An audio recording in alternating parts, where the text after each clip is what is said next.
So at that point in time, the attack surface was very small.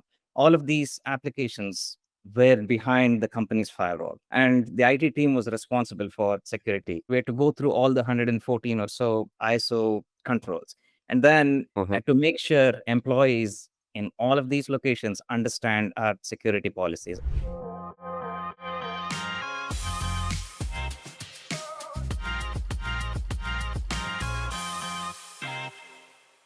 For the aspiring GRC professionals as well who want to become like a GRC leader like yourself, right? It would be great to understand, about your journey, your role, and what does your day-to-day look like? My name is Vasanth Madhure, and I'm the CISO at Couchbase.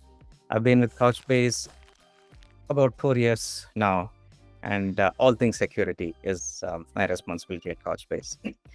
Couchbase is a modern distributed NoSQL database management system. A lot of companies use Couchbase for their enterprise applications. It is scalable, flexible, highly available platform that is used for both structured and unstructured data. When I joined Couchbase, the security program was not as mature as it is today. I was entrusted with this responsibility to build the security roadmap and take it to the next level. When I look at where we are today, we've made tremendous progress, and I'm proud of the team here. So if you look back, 90s probably, and even early 2000s, applications or software was not delivered as it is delivered today. It was on-prem. The IT teams typically had the responsibility for installing, managing, upgrading software, right? Or it could have been commercial off-the-shelf software, which companies just download, install. So at that point in time, the attack surface was very small. All of these applications were behind the company's firewall. Employees were working from office typically, and the IT team was responsible for security. But then, with the advent of cloud computing in the 2000s, that then gave rise to SaaS vendors. And then, when you have SaaS vendors, what happens is that the data is gradually moved from behind a company's firewall to the cloud, to the SaaS vendors. And the SaaS vendors are now responsible for managing and protecting customer data. So when I started getting exposed to the evolving technology landscape, I naturally went into a SaaS company, right? So I was working for a financial services company in the early 2010s, and I was responsible for all of our IT, all of our cloud offerings. And we had large banks across the US, Canada, and the UK. Now, as part of the service offering, we were storing a lot of sensitive, confidential information about our customers' data and then their customers' data. And obviously, when that happens, there is a huge scrutiny on security. Now, these banks started asking a lot of questions about how we are protecting their data. And then naturally, the security aspect fell on my lap. And then the more I got involved, the more insight I got into our customers' requirements, regulatory requirements, and then how best we can protect our infrastructure, how best we can protect our customers' data. So that was my first foray into security. Then the next few gigs that I took, security became a critical part of what I was doing. So prior to joining Couchbase, I was with another fintech company where I was entrusted to head security and technical operations. And that's where I got a lot of exposure into security. Compliance became a big part. Got involved in multiple audits, SOC 1, SOC 2, then ISO certifications. And then natural progression into Couchbase. So, by far, what is the most difficult framework that you must have implemented in any of the companies that you worked? So I spoke about working for a fintech company. We had gone through multiple SOC 1 audits at that point in time. But then we acquired another company, and that company had gone through a ISO certification. So we thought, hey, we have a good security program in place. It should be fairly easy to get the ISO certification. Then that's where the challenges started. It was both technology as well as people challenges. I had a small team at that point in time. So we had to go through all the 114 or so ISO controls. And then we had multiple office locations across the globe.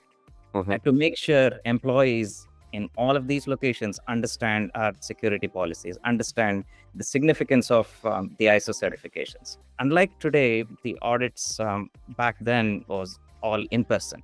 Auditors used to come into the office. You had to sit through these audits for 8 hours, 5 days a week. Within span of 2 weeks, I had to travel across the globe, 3 different office locations, no sleep, sitting through these audits for multiple hours. And then the auditors typically fire questions on various topics. So it could be product security, it could be HR security, it could be operational security. And then as somebody who is fielding these questions, I had to make sure I understood everything about security within the company. And then when they're asking these questions to the other stakeholders, they had to be educated to be able to answer these questions. So it was extremely, extremely tense.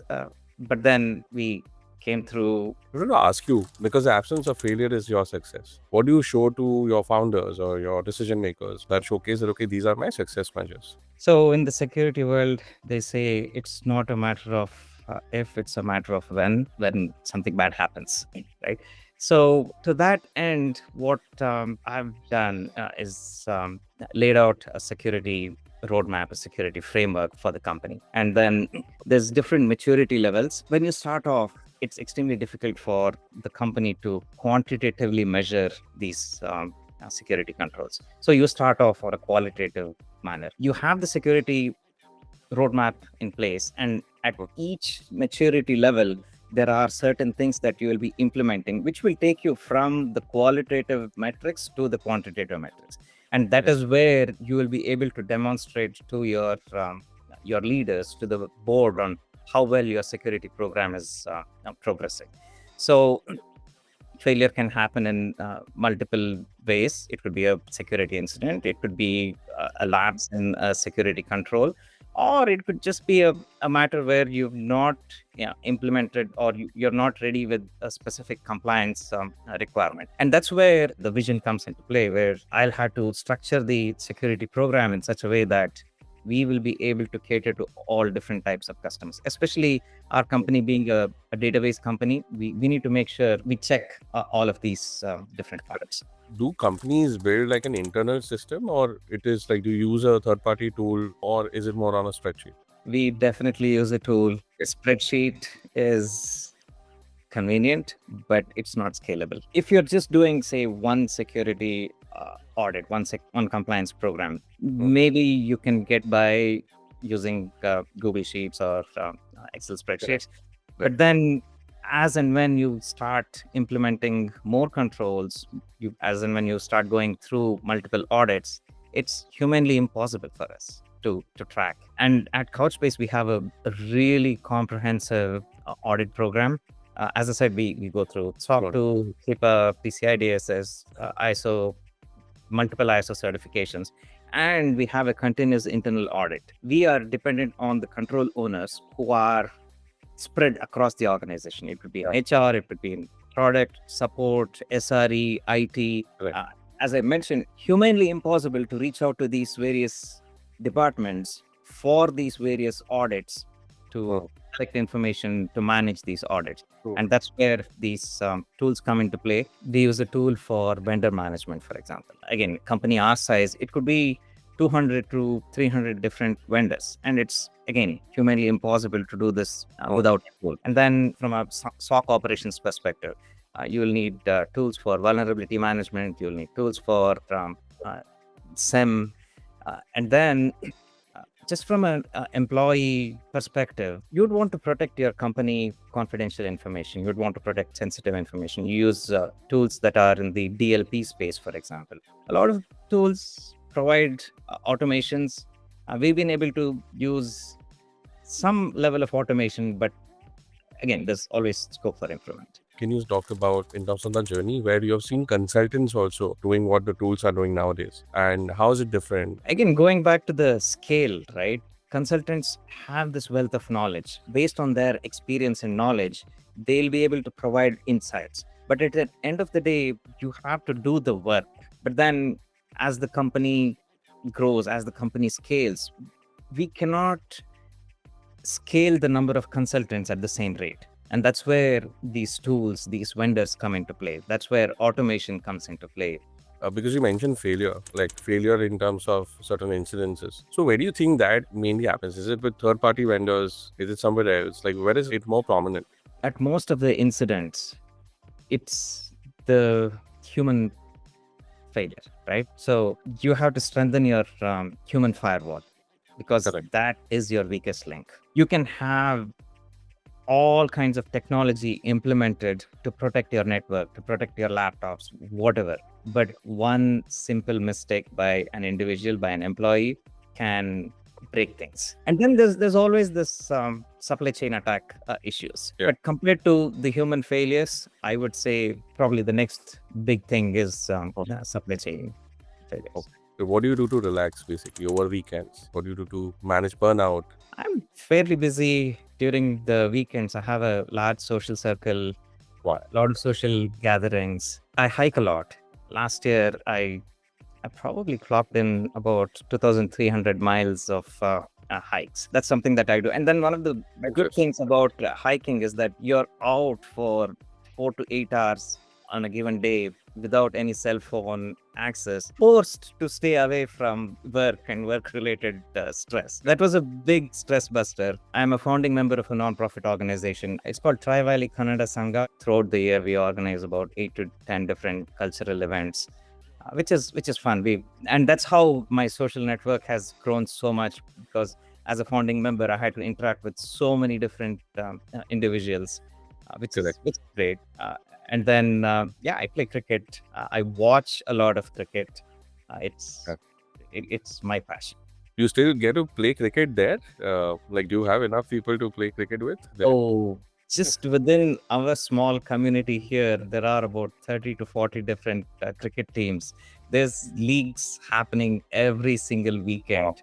If you have to learn, at your level as well, which is your go-to place to learn? Any publishing site or any maybe books or magazines that you read? In today's day and age, if you don't understand the latest trends, you become irrelevant, right? So I try to keep myself abreast of latest technologies. And funny enough, I actually look at vendor emails that I get, especially when they talk about webinars. And this is one of the best ways to understand what's new, what's happening, what's trending out there. So that's one avenue. I like to attend conferences. For example, earlier this year, I attended RSA conference in San Francisco. It was, I loved it. There's a group of more than about 1,000 CISOs called the CISO Society, which is extremely active. There's a lot of information that is exchanged within these groups between the CISOs. Anything new that's coming up, any challenges that the CISOs are facing, how they have addressed these challenges. It would be good to know what type of topics CISOs like you really get interested into. So in a company, for example, you might be implementing a new technology. So in our case, we were implementing a new email security tool. So we discuss about that. We ask those questions. And then in terms of new technologies, AI is the thing. So you cannot, any discussion, there has to be AI. Basically, you want to understand what's happening, what's trending. So what's your take on AI in security especially? So it's a double-edged sword, right? AI can be used to bring in huge efficiencies, productivity gains, maybe even eliminate certain jobs, but then create different jobs. But then that same AI technology can be used by bad actors to exploit vulnerabilities or create havoc within the world. So that's why I say it's a double-edged sword. There is a huge promise for AI and AI-related technologies. Today, it's probably maturing as a technology, but I would like to see that promise, especially from the good actors' point of view, not from the bad actors' point of view. Okay. Any quote you want to give us? Like anything about security or life or whatever you want to give us as a quote? Yeah, absolutely. I mentioned this. So protect your human firewall. This is your weakest link. Correct. Also in the security world, trust but verify.